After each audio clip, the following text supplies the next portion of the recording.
Previous एनिमिटी या civil litigation चल रही थी, इस वजह से इसको नाम इसमें रखा गया।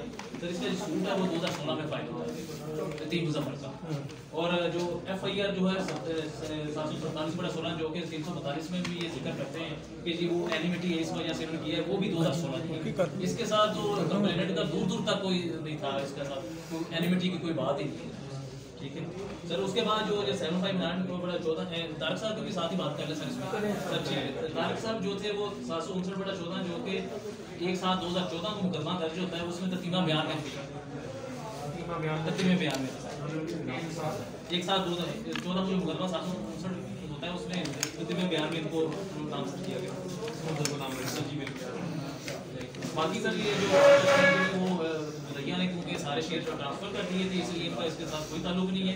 2014 में अजीजुर रहमान ने इसको 500 शेयर के जिसके वजह से चीफ एग्जीक्यूटिव बनी और इसको कंपनी का जो है ना वो लीगल अफेयर्स को देखने के वो काम करें। फिर उसके बाद सर ये जो बात आते हैं कि कौन सा रकबा बेचा सर का 7 मरले वाला जो रजिस्ट्री भी देख ली जाए तो उसमें ये भी वेरी मच क्लियर है, उसके अंदर नक्शा बना हुआ है कि मशरिक में कौन सा रकबा है, मगरिब में कौन सा है, वो सारी बात बताई होगी, फैक्ट्री का भी बताया होगा, रास्ते का भी बताया होगा। सर बात आगे जो बड़े साहब ने बात की थी अनीसुद्दीन को क्यों नहीं पेश किया गया। अनीसुद्दीन जो है वो जून 2011 में वो उसकी डेथ हो गई थी, वो पंजाब बार काउंसिल में उसका डेथ का स्टेटस आ रहा था। सर बाकी जो बात करते हैं ये जी वो रजिस्ट्री जो है वो 21 लाख रुपए में पेश की वो दी गई। आप ही जानते हैं रजिस्ट्रियाँ करवाते हैं वो DC रेट लिखा जाता है, ये नहीं होता। वो भी 342 में लिखा है कि वो जो है वो 21 लाख में बेची गई है, जबकि अमाउंट जो है बिग चंक जो है 85 लाख समथिंग में है, वो एक सेपरेट बात है। अगर सर ये भी देख लिया जाए कि जो एस नामत को रजिस्ट्री होती है सर और जो एग्रीमेंट की मुद्दत है जो 22/10 वाली वो 3 माह की अगर है तो उसी म्याद में वो रजिस्ट्री होती है। इन pursuance of that agreement sir वो रजिस्ट्री होती है। अगर वो डेट जनाब देखेंगे 3 माह के अंदर ही होगी। और बाकी जो ये बात करते हैं कि जो एस वाली वो एक रसीद वो कंपनी ने अपने अवॉइडेंस ऑफ टैक्स के लिए अगर वो किया तो वो एक सेपरेट बात है सर। उसके बाद सर ये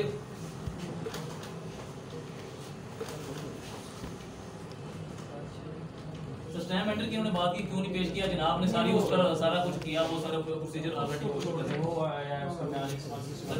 और बाकी जो वो कहते हैं कि अपनी जिंदगी में चैलेंज किया वो डेथ बेड करा वो कैसे वो चैलेंज करता वो राउंड बोर्ड तकरीबन 5-6 माह जिंदा रहा वो डेथ बेड मेडिकल सर वो हुसैन 59 में दिया था व्हाट्सएप, बाकी इधर भी उन्होंने दिया सर।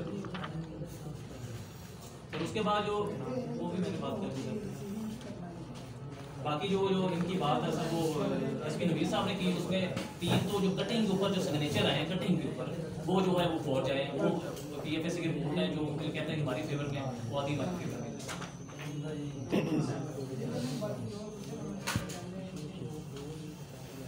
अगर सर वो दूसरी बात है कि अगर वो 7/4 मरले की स्टैम्प पेपर की परचेजिंग की डेट देखी जाए तो उससे भी जनाब को वेरी मच क्लियर हो जाएगा कि ये इन पर्सनल वाइजा से तारिक जो था वो रियाज चौहान और एहसन चौहान का डीलर था, ये इनको रकबा खरीद के देता था और उसी इकनॉमिक्स में आप पैसे थोड़े से ये देते थे, बाकी अल्टीमेटली जो है ना वो आगे रकबा ट्रांसफर कर देते थे तो पेमेंट हो जाती थी। सर विद ड्यू रिस्पेक्ट ये एक नई बात इन्होंने आर्गुमेंट्स में सामने ले आई है जो ये इनका प्रोसिक्यूशन केस ही नहीं है।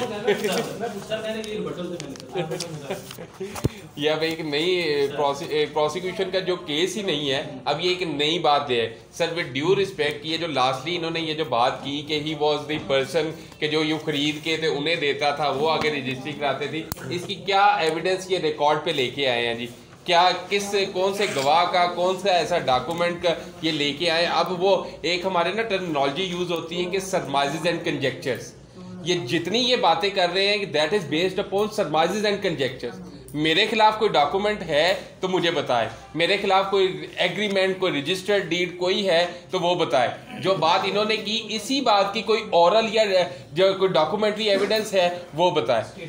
अब बात ये है कि we are standing in the court of law where every allegation will be proved. इन पे बर्डन ऑफ प्रूफ ज्यादा है सर। इन्होंने अलेज करके 4 बंदों को जनाब के सामने एग्नी ऑफ ट्रायल में लेके आ गए, इन्होंने जो अलेज किया that is to be prove by them.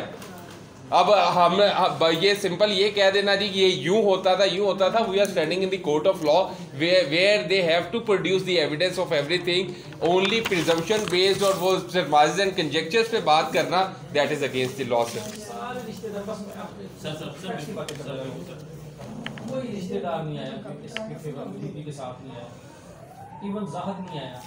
यहाँ जब स्टार्ट में अगर देखें इन्वेस्टिगेशन में पेश होता है उसके बाद उसका बयान करवाया नहीं, कोई नहीं आया। बीबी की वादा आई है, वो भी कहती है वो गुलाम अली की फेवर भी आई है। सर वो एक मुजफ्फर का ड्राइवर था, उसने लाश वो उसमें भी आपने कहा जी पूछने लगा, आपने कहा जी वो वकार ले गया था असल स्टैम्प पेपर जिसमें काफी थी, वकार घर से चुरा के ले गया। वो एक सेपरेट कोई और बात होगी, ये डॉक्यूमेंट्स लेके गया होगा तो वो जब इधर रहता सर वो ठीक है, सामने एविडेंस बड़ी नहीं है कोई और डॉक्यूमेंट्स होंगे सब इसको होंगे कोई और डॉक्यूमेंट्स नहीं वकार उसने कहा ले गया, मैंने सुना ऐसे ही है। जी सर ये क्लियर क्योंकि आप ही बता रहे हैं सर ये फैक्चुअल है, लीगल में मैंने उनसे पूछ लिया। ये छोटा भाई है, लगता है एविडेंस पढ़ के नहीं आया। खाली पढ़ लीजिए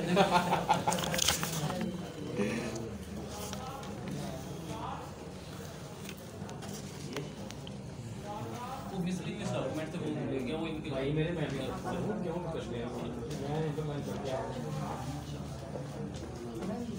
आखिर उमर ने बतौर चीफ एग्जीक्यूटिव लीग हैफिज इस मुतनाज़ा करारनामे में मोहतरम पाकिस्तान के बाबत कोई दरख्वास्त बराए कार्रवाई ना दी, अलबत्ता वकार लीजिए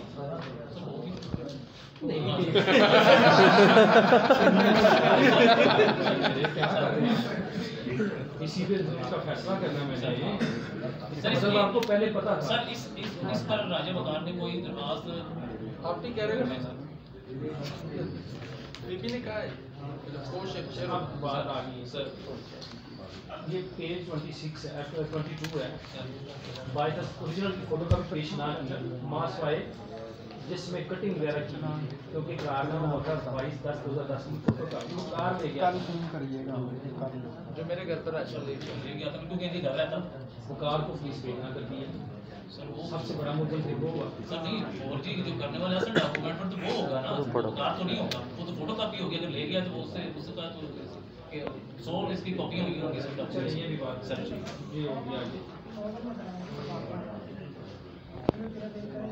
आप इतनी बड़ी फैक्ट्री है, फैक्ट्री के रिकॉर्ड में भी नहीं असल करारनामा है सर, असल इकरारनामा हमेशा जो होता है जो कॉपी भी नहीं है सर वो बता तो रहे हैं वो ले गया वो क्वेश्चन थे ना, मैंने क्वेश्चन आपने कोई रेजोल्यूशन नहीं है जिसमें लिखा हो 7 कनाल 4 कनाल इसको दे 17 कनाल की इनको दे दी 7 कनाल की रजिस्ट्री की बात है दिया ने चलान पा दिंदे ने लोग लेकिन जब हमने इन्वेस्टिगेशन की थी नहीं लेकिन उन्होंने सबमिट वो साल बताई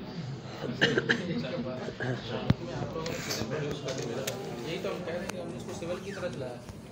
बस यही आपसे बातें ये फैक्चुअल बातें थी, लीगल उनसे मैंने पूछ ली है, बस सब उसी लास्ट पॉइंट सर मैं